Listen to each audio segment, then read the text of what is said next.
Muhammad wa ali Muhammad. Mbokk yi soppey imaam Xuseyn yi alayhi salaam, almuwaaluun yéen ñi tànn ànd ak yonent bi, ànd ak moom ci lépp, ànd ak moom bàyyiwu leen, taxawu leen, topp ndénkaan li mu fi bàyyi te mooy ahlul bayt alayhim salaam nga xam ne ñoom ñooy ay ndonoom yi ko doon mu samp leen fi ci ndigalal boroom subhaanahu wa taala yàlla. aay bi yàlla mi ngi ciy wax ak yonent bi, di ci wax ak waa kër yonent bi ni leen yéen ñii, yow yonent bi, Fatima, Ali, Xasan, Xuseyn ak juróom-ñeenti sëti imaam Xuseyn yi te ci mujj tey di Mawlana saaxibul asr wa zaman al imaamul Mahdi, vous êtes la meilleure communauté, yéen a gën ci ni ma sàkk. lu ñu mës a yónni ci nit ñi jox ko nit ñi bàyyi leen ak doomu aadama yi ñu jël ci ñoom njariñ, vous êtes les meilleurs, yéen a ci gën. yéenay institution bi nga xam ni yéenay taxawal dëgg, te taxawal gi ngeen di taxawal dëgg da ngeen fiy jële lu dul dëgg. ba pare yéenay ngëm yàlla. aaya bi ni mu bindoo mooy yéen a fi gën, yéenay ngën ji xeet, ndax yéenay digle lu baax di ko samp, yéenay tere lu bon di ko fi jëlee, ba pare da ngeen a gëm yàlla. mu ni nag ñi nga xam ne ñoom laa jox téere bi ahlul kitaab dinañ koy faral di tekkee ñi nga xam ñoom ñoo am téere, ñu naan mooy yahudi ak nasaraani. waaw xëy na ak ñun ak yéen, parce que am ngeen téere. ahlul kitaab ñooñ téere bi c'est défini. waa téere bi ñan la bu ñu nee waa téere bi de façon définie, il s'agit du Coran, du téere alquran bi. bu ñu gëmoon loolu ci yéen, bu ñu ko nangu woon ci yéen, la kaana xayran lahum, danañ am li ñu bëgg yépp, moo leen di indil teraange àddina ak alaaxira.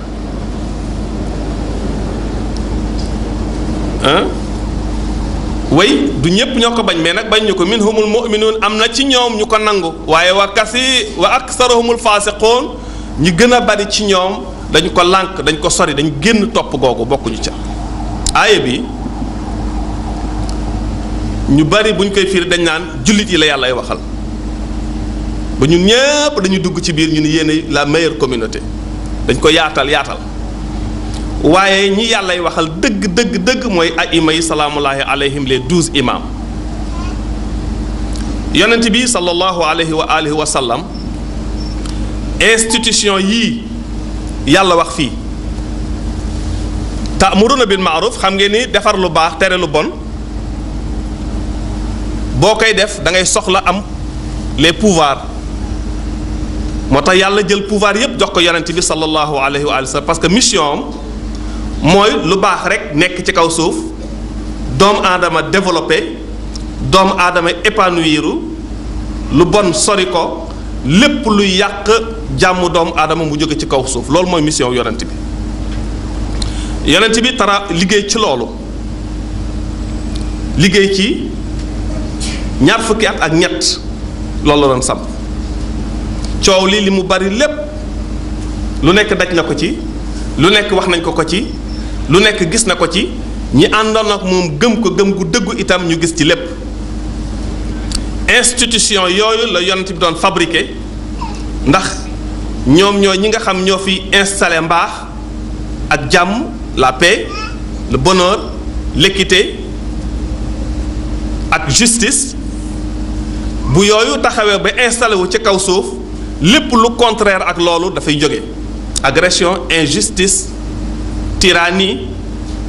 lépp hypocrisie, lépp dafay dàqu parce que institution yi installé wu na. mais loolu bu taxawee ba noppi, ay institution, ay nit ñoo koy doxal. moo tax yàlla ni ko woon tànn naa leen ngeen doon ay nit ñoo xam ni dara ju du am ci yéen ascendance maanaam dara du leen soppi ci ngeen di yées wala ngeen di bon ngeen doon ay nit ñu infaillible loolu la yonent bi doon taxawal ci ñaar fukki at ak ñett yi nga xam ne moom la mission bi dox. waaye institution boobu nga xam ni yooyu nga xam ni moom la réew mi yonent bi doon tabax nga xam ni boo koy résumé da nga naan un état parce que lii yàlla wax fii benn nit rek mënu ko def nit ki koy def da ngay am ay doole am kantan tabax loolu ñuy tudde état nga xam ni institution yépp dafay ànd ak moom état moo koy doxal muy fonctionner yonent bi taxawal ko ci ñaar fukki at ak ñett fexe de façon solennelle ni ñu koy waxee lu bir ñëpp ci kanamu ñëpp mu wax leen ni yépp taxaw na nii lañ koy doxalee waande nii lañ koy sauvegarder maanaam nii la ñuy fexee ba mu des fi du yàqu bu ko defee mu doon loo xam dafay nekk au service de l'homme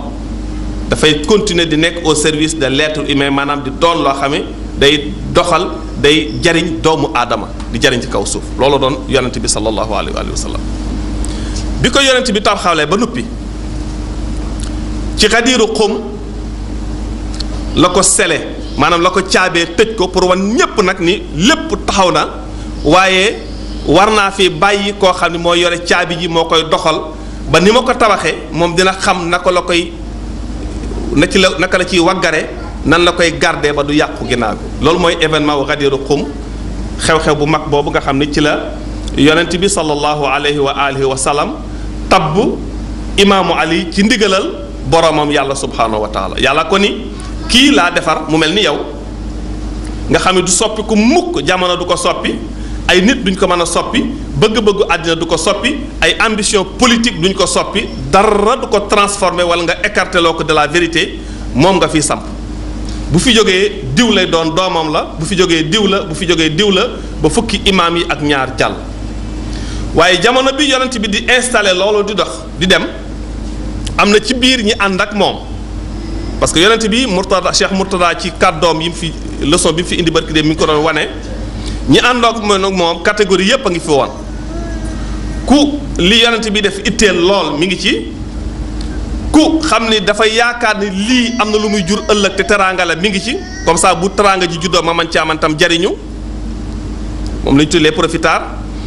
koo xam ni kii tam mi ngi ci xeex na ko ba sonn mënu ci dara faw affaire bi taxaw mu ni kon sama opposition dootuma ko def ci biti waaye damay fexe dugg ci biir bokk ci daal di opposé wu ci biir xeex bi ma ko doon xeex ci biti ma dugg ci biir xeex ko ci foofu mi ngi ci ñeneen ñi nga xam ne itam yaakaar na ne yonent bi pouvoir lay constituer moom lay tabax effectivement am na aspect pouvoir ci biir ndax yàllaa kon defaral institution yi tabaxalal njub ndafi njub nekk njub day ànd ak institution économique yi day ànd ak toutes les institutions sociales yi nga xam ne yi yar doomu aadama ak yépp da ciy nekk taxaw na am na ñoo xam ne li leen itteel mooy pouvoir ñu nekk ci biir pour ëllëg ñu mën ko récupérer yonent bi sele ko nag ci Xadiiru Xum taxawal lépp waaye amoon na beneen groupe benn bande boo xam ne na ko tuddee noonu bande boobu ñu ngi woon ci biir ñoom tam lal seen pexe taxawal ko bande boobu seen slogan seen devise mooy xasbuna kitaabullah indana al quran xasbuna kitaabullah téere yàlla bi doy nañu alquran a ngi ak ñun on n'a plus besoin d'aucune autre proposition soxlaatuñu leneen soxlaatuñu beneen xalaat alquran doy nañu bande boobu nga xam ne mu ngi woon ci biir di organiser wu di jéem a doxal ay mbiram di taxawal ni muy taxawalee bande boobu mi ngi doon dox bande boobu mi ngi jëkk a fésal ay mbiram fés dàng ba suñ jonn yàlla tey kenn làqootul ci kenn ci alxemes joojee yonent bi ni leen woo indi leen ma bindukaay ma bindal leen nag li ma leen doon wax lépp ma bind ko nag ci këyit nga xam ne dootul réer kenn dootu ko nattable kenn dootu ko sikki sàkka ca la bande bi jëkk a jóge nag daal ni léegi nag occasion bi tey la mbaa jamais bu ñu jógul tey dara dootu fi baax ca lañ jóg ni déedéet soxlaa wu ñu yonent bind daat koy tuumaal ca lañ njëkk a tuumaalee yonent bi tuuma ju fes daan ko tuumaal ci waxtaanukaay yi moom da ab jibar rek la yàgg naa jib ci biir njaboot gi ñi tudde ni boppam ay njaboot lañ moom kay dañoo gën a yeewu rek daan jib ci njaboot gi moom kay nag xaw ma fu mu jaar waaye il est très rusé dafa muus de daana jib donc waaye fiñ ko tuuma ji gën a fës nga xam ni de façon officielle et solennelle mooy keroog nag bi mu feebaree ba ni xaar leen ma bind nag li nga xam ni mooy fësal li ma doon wax lépp doon ko junj ak misaal xaaral ma bindal leen ko tey. bande ba jóg porte parole bande ba moo jóg ni déedéet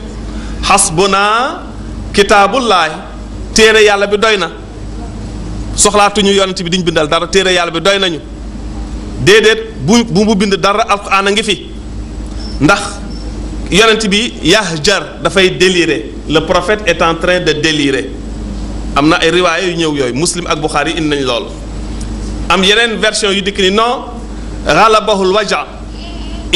il est sous le poids du mal de la douleur il est tenaillé par la douleur métit wee metti ba xel mi nekkatu fi donc kon am na benn laps de temps bu ñu jël ni yonent bi dof la stratégie politique de récupération la woon ñu wax ko tendance yi développé ñu ni da ngeen a dof yonent bi di yonent yàlla ni lépp lu mu wax maa ko wax ngir naan dafa tàqali kook sagoom ñeneen ñi ni wax nañ dëgg kay dafa tàqali kook sagoom coow la ni gàññ déjà bu bindatee bind bi amatul njariñ parce que sikki sàkk nañ ci ba pare yonent bi sallallahu alayhi wa alihi wa sallam yëg ni gaañ yi bu bindee bind mi mooy doon sabab pour lépp lu mu fi defoon ñu daal koy yàqaat far même alxuraan kon dinañ ci sikki sàkk parce que xam na ni bande bi takku nañu te laxasu nañu bande boobu jóg daal di commencer remettre en cause loolu institution yooyu nga xam ne moom la yonent bi tabaxoon ci ñaar fukki at ak ñett ci benn bis lañ ko daaneel commencé mab marto bi jëkk a dal ci institution boobu yonent bi tabax mooy martob xasbuna kitaabullah téere yàlla bi doy nañu soxlawuñu leneen ci yonent bi lu ca tegu beneen marche bande bi continuer jóg mu am lu ñuy tuddee la bande de saqifatu bani saida ñu dem retiré wu ci benn place boo xam ne moo doon place ba leen xamee woon bi yonent bi laata ñëw Madina di tabax jàkka ji daal di woote ne lépp léegi ci jàkka ji la wala féete fa lañ koy defee lépp léegi acca leen ñu delloowaat foofa nag fal fa xalifa boobu ñu fal jullit yi ñu ci gën a bari koo ci laaj mun la mooy xalifa yonent bi xalifa boobu ba mu fiy jógee dafa fal xalifa boppam moom tam dafa désigner ki nga xam ni moom la bëgg mu wuutu ko kooki di deuxième xalif bi tamit ba mu fiy jógee dafa wut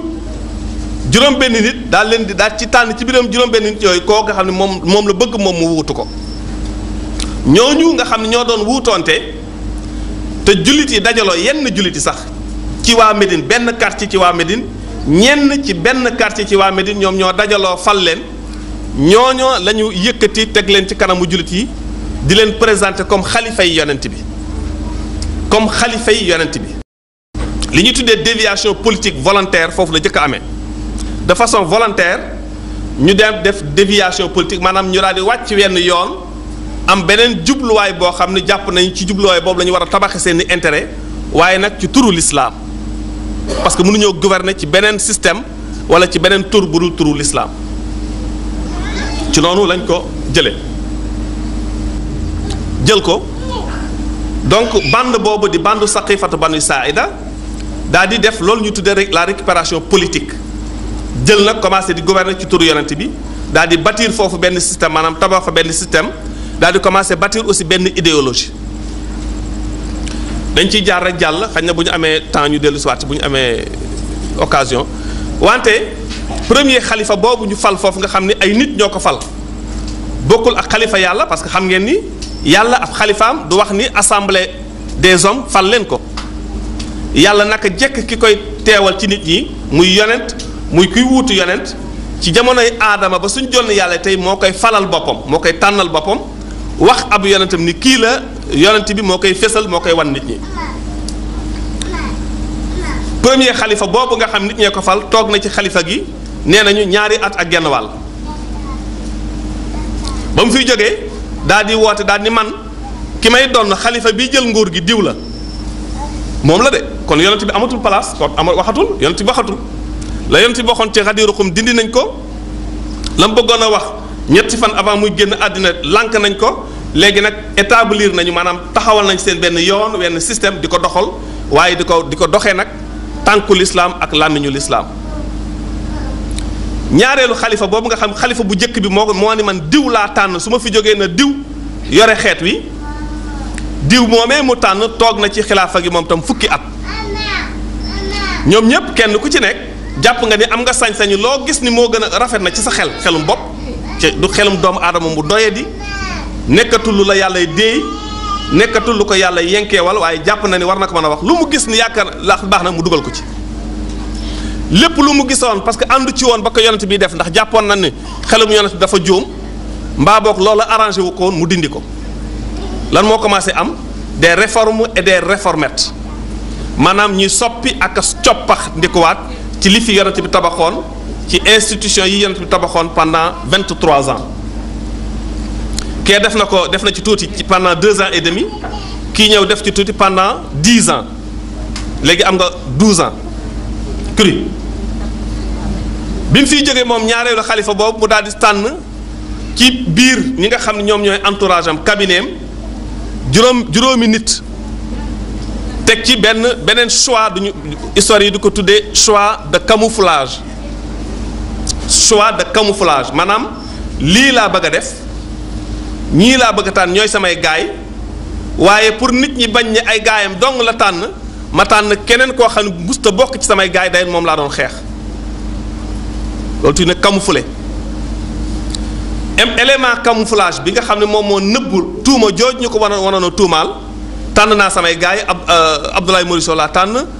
Lamine Sarr Thierno Samba Sow laa tànn ak Abdou Ngom mais assemblée bi ni oui kii ñettam la tànn illégitime ma daal di tànn kenn ci samay opposant ni ko nañ ci bokk daal di joxe samay ndigal ci biir àlakuli alin juróom benn yooyee mu jox ay instruction ni sama condition yi ma wax ni lii ku ko ci nangu na ngeen ko fal ku ko ci nangu bu leen ko fal tout en sachant que kële moom xam nañu du ko nangu parce que moom la yonent bi tàng mooy imaamu Ali alayhi salaam maanaam ku muy tànn na doon kii nga xam da ngay doxal mbir mi ni ma ko doon doxale man sama prédécesseur ki ma jiitu doon ko doxale noona bu nangoo ngeen fal ko bu nanguwul loolu nag ngeen fal ki ko nangu donc ñu fal troisième xalif bi moom itam mu di ko toog ñetteelu xalif boobu nga xam nit a ko fal parce que nit ñee ko fal ba tey yàlla falul ñi yàlla faloon man ñu ngi toog fële toog na ci nguur gi moom itam fukki at ak benn boo xam ni moom li ko neex lépp def na ko ci amatul li la yàlla wax amatul li la yonent bi wax waaye nii laa ko gisee nii laa yaakaar noonu lay baaxee ci man noonu lay baaxee ci noonu laa yaakaar noonu lay baaxee ci ëllëgu sama njaboot noonu laa koy doxale ñi may fal choix wu responsable yi choix la yoo xam ne lenn benn critère dong lay obéir mooy samay mbokk la bokk tey neex na ma ñu nekk ci loolu ba mu am fukki at ak benn nekk na ko ci nguur gi fukki at ak benn nga boole ko fukki at nga am ñaar fukki at ak benn boo ci boolee ñaari at ak genn wàll mu nekk ñaar fukki at ak ñett ak genn wàll ñaar fukki at ak ñett ak genn wàll donc lu ëpp li yonent bi toogoon di ko tabax institution yi toog nañ ko di ko toj institution bi benn par benn di ko wekkat benn par benn mbaar mi yonent bi toog na ñaar fukki at ak ñett 23 ans pour construire le bâtiment bi ñeneen ñëwee toog nañu ñaar fukki at ak ñett plus 6 mois pour déconstruire le bâtiment waxuñu seen ambition bi ñuy départ dañu ñëw pour déconstruire le bâtiment waaye dans leur œuvre leur stratégie et leur comportement politique institutionnel dañu doon déconstruire ndànk-ndànk benn par benn sans être inquiété ni ñu doon inquiété yonent bi ci 23 ans yi nga xam mi ngi tabax bâtiment bi ci misaal 23 ans lañ doon déconstruire lépp teg maintenant ci 24e année bi coow am peuple bi commencé yeewu ñu ni lii nag mënut a am révolution am ñu rey ñetteelu xalifa boobu bi ñu ko reyee ci la ñu dikk daal ne dañu dellu à la source mooy nañ delloowaat tos gi ca mbànjaxaan ga buuy mbuum gi nañ ko delloo ca mbooy ga c'est-à-dire nañu retourner à la source ca cosaan la mooy ki fi yonent bi tegoon nañ fa dem parce que xale yi judd nañ ci ginnaaw bi màgg nañ fi ils ont compris beaucoup de choses ndax mag ñi jox nañ leen la bonne information. révolution bi am ñu dikk nag plébiscité imaamu Ali maam plébiscite mooy yaa fi nekk ñëpp ànd na ne ko yow réew mi yëpp delloo nañ la li nga moomoon mu ni te ngeen ko téye rek ñun ko yow la mu téye mu jël parce que waru garam la responsabilité am te moom la. def nañ ko buur mooy buur ndax moom la yàlla fal defuñu ko comme moom la ndax moom la ko yàlla def ndax moo yoroon lépp nag tam. allahumma salli ala muhammad. imaamu Ali bi mu dikkee li mu njëkk a constaté mooy su ma dikkaatee dellawaat julli na mu meloon yéen ñépp di ngeen di damaa soppi l'islam su ma delloosee julli restaurer la prière telle qu'elle était du temps de mon maître mon frère Muhammad rasul rabbil alamin dinañ ma accuser d'avoir transformé le visage de l'islam dinañ ma nit soppi naa diine ji loolu lan la ñu imaam Ali jàngal gars yi ci seen œuvre de déconstruction bi ñu doon tabax di yàqaat mbaar mi yàqaale nañ julli ba su ma delloo sa julli na mu meloon ñi mujj a juddu dinañ foog ni damaa indi lu bees fekk loolu fi nekkoon su ma leen jàngalaatee koor na mu meloon dinañ ñi damay indi diine ju bees su ma leen jàngalaatee aj dinañ ñi damay indi diine ju bees su ma delloo si waatee xajarul aswad palaasam dinañ ñu soppi naa kaaba gi su ma delloo si waatee maqaamu Ibrahima palaasam dinañ ñu soppi naa kaaba gi di énumérer la liste n'est pas exhaustive kenn mënu ko wax yépp imaam wan leen ni yàq nañu lépp ba su ma toogaatee di defaraat yéen ñëpp di ngeen yaakaar damay indi lu bees alors que dama leen di indi li nga xam ne moo original loola moo authentique loola mooy li nga xam ne moom la fi yonent bi indi woon moom la bàyyi woon mu teg.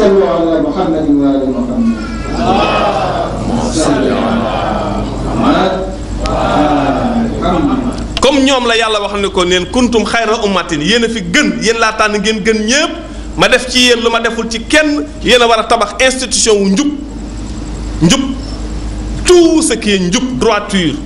équité justice lépp ci wàll yëpp yéen a koy tabax noonu la ko imaam yonent bi tabaxoon waaye yàqaat déconstruire nañ yàqaat nañ lépp imaam jël pour def loola mais comme bande bi jeexul rey nañu kenn ci leader yi récupérer nañ pouvoir bi joxal nañ ko pouvoir bi comme bande bi jeexul tey nag ñi ngi fil amsar c'est-à-dire ils sont dans tous les coins et les recoins du monde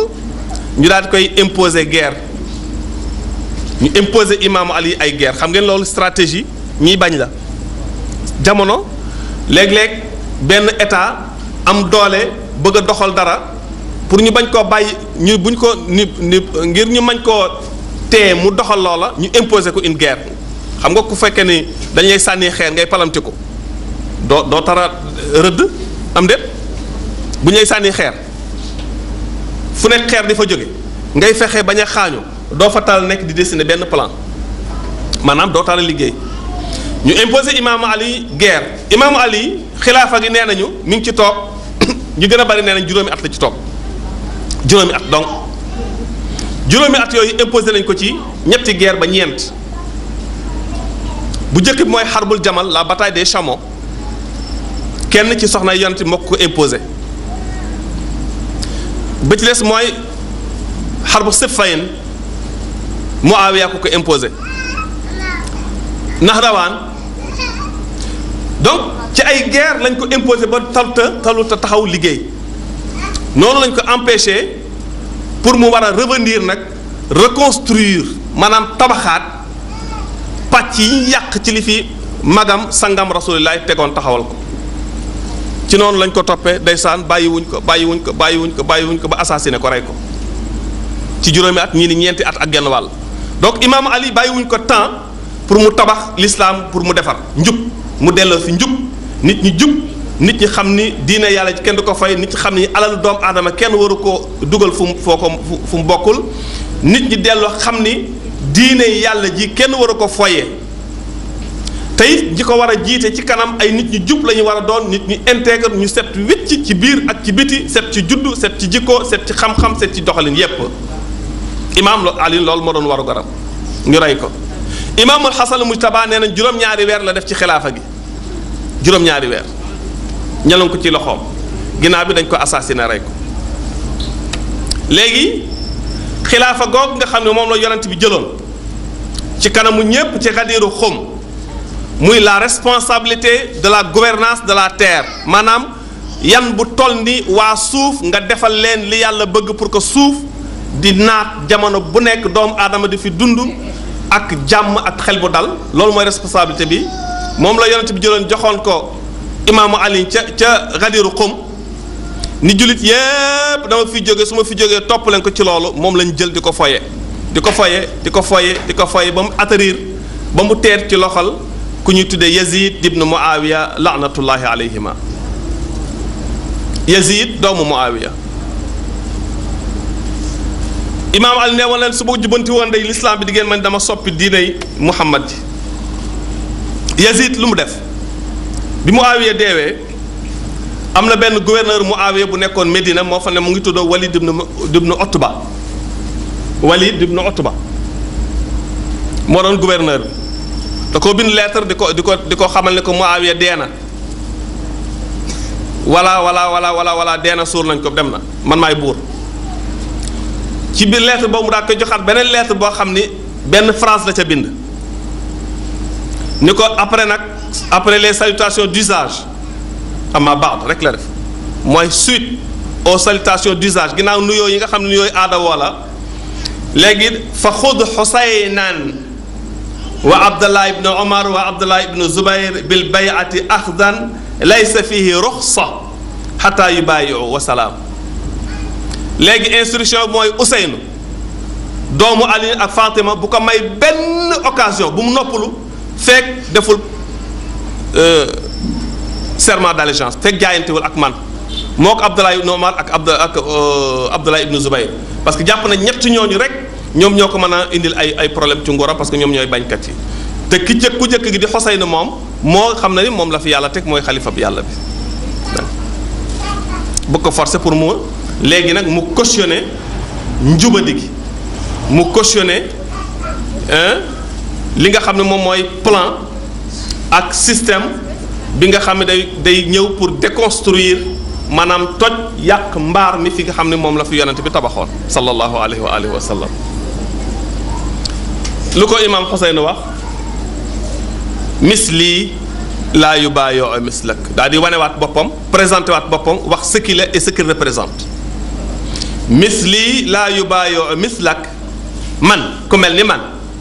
doon li ma doon nekk li ma nekk toog fi ma toog du ànd du jox loxoom wala dooleem wala kàddoom ku mel ni yow doon li nga doon di def li ngay def man maay doomu Ali ibn Abi Talib mooy xalifa yàlla bi fi yonent bi bàyyi maay doomu Fatima mooy bidaatu rasulillah bi nga xam ne su meree yàllaa ko yonentam mer parce que du mer ci lu neexul yàlla du mer ci lu naqadiwul yàlla maay ki nga xam ni man maay sibtu rasulillah maay rayxaanatu rasulillah man maay ki nga xam ne yàlla daf ñoo teggil lépp luy taq-taq lépp luy njubadi lépp luy manki lépp luy faiblesse ci doomu aadama man la misli ku mel ni man conscient de ce qu'il est de ce qu'il représente munta ànd ak yow ku mel ni yow moom sallu ala muhammadin wa ali muhammad allahumma salli ala muhammad imaam Xuseyn yëg ni kon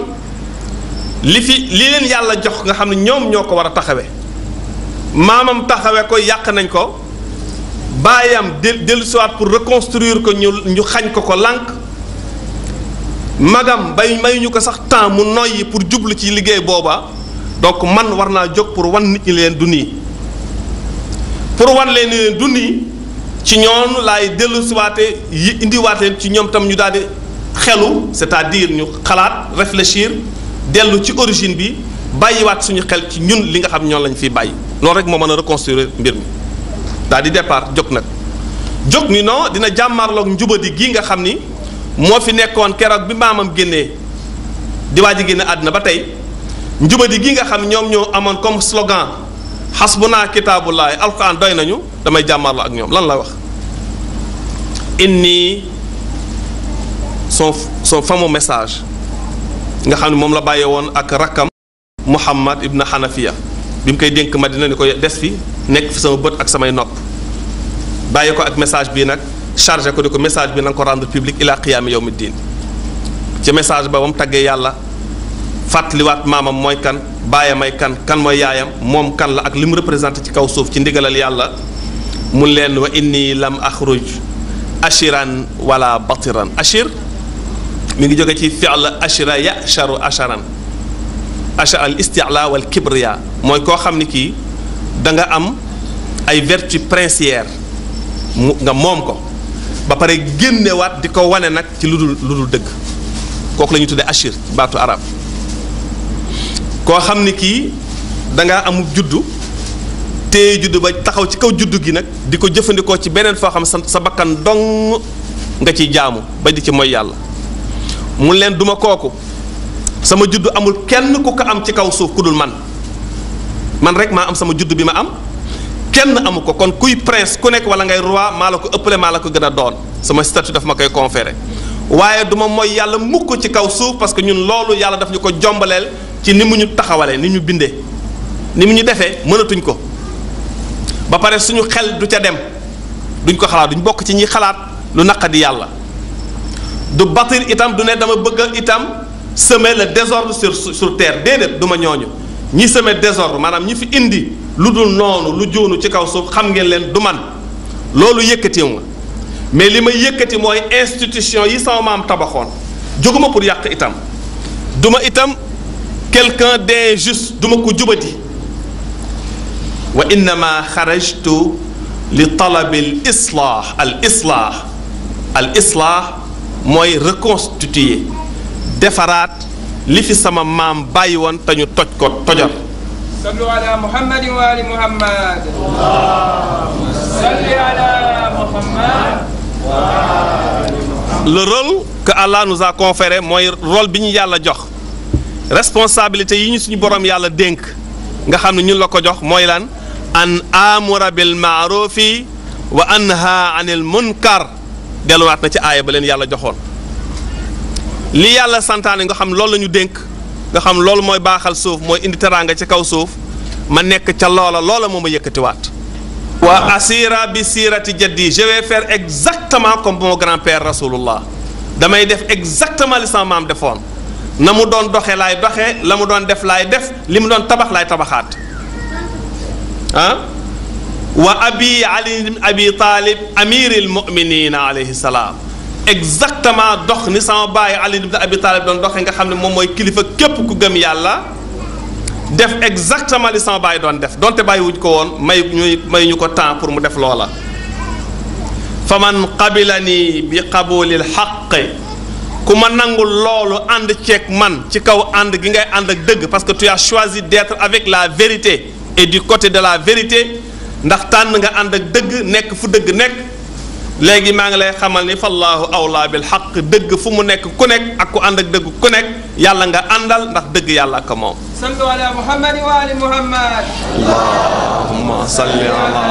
Muhammad wa ali Muhammad. wa man radda alayya ku lànk nag et conduire ma ci demande boobu bañ a ànd ak man ci loolu asbir parce que ñun la yàlla tuddee saabiroon hudaatun mahdiyoon lamma sabaru ñun ñooy ñi nga xam ne ñun la yàlla tuddee muñkat yi dinaa muñ dinaa sax ci li ma nekk du ma ci wàcc du ma ci déng-déng du ma ci saalit du ma ko bàyyi mukk nag quel que soit le prix bi ma ciy dal xataa yaqdi allahu bayni wa bayna al qawm ba keroog yàlla di ma àttee gaa ñii wa huwa xayrul xaakimin yàlla nag est le meilleur juge lépp lu mu def noonu la salawatullahi wa salaamuhu alayka ya mawlaaya ya aba abdillah wa ala al arwaax allati xallat bi finaik alaykum minni salaamullahi abadan ma baqitu wa baqiya laylu wa nahaar wala jaalahu allahu axira al ahdi minni li ziyaratikum assalaamu ala al xusayn wa ala ali ibn al xusayn wa ala awlaadi al xusayn wa ala ashaabi al xusayn wa laanatullahi daiman abadan ala man qatala al xusayn wa ala man zalama al xusayn min al an ila yawmi ddin allahumma salli ala muhammad wa ali